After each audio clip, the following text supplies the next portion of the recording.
В рейд выходят лесники. Эта территория теперь перед Новым годом под особым наблюдением. По словам инспекторов лесного хозяйства, в это время за елями и соснами нужен глаз да глаз, чтобы уберечь зеленых красавиц от браконьеров. Мы контролируем провоз по нашей территории, рубку запрещено, ежедневные рейды совместно с сотрудниками полиции. На постах стационарно предупредили, чтобы на машинах не разрешалось провоз, в случае чего нас вызывать, звонить.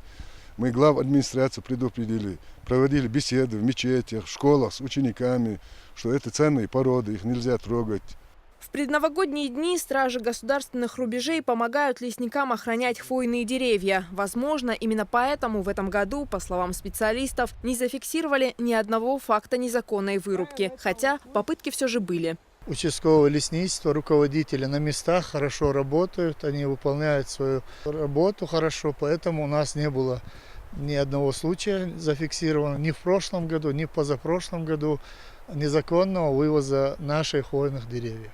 Штраф за самовольную вырубку сосны составляет 3500 рублей. Не за большую, а за маленькую. Плюс еще 3000 за нанесенный ущерб лесному хозяйству. Всего 6500 рублей за одно вырубленное деревце. За два уже грозит реальный срок. В Республиканском комитете лесного хозяйства объясняют, что продажа местных хвойных деревьев запрещена. Поэтому на елочных рынках продают деревья, завезенные из центральных районов России. Завезли мы их с Пензы. Проблем никаких нет. Дороги открыты. Завоз вполне и сегодня, и завтра еще подвозят.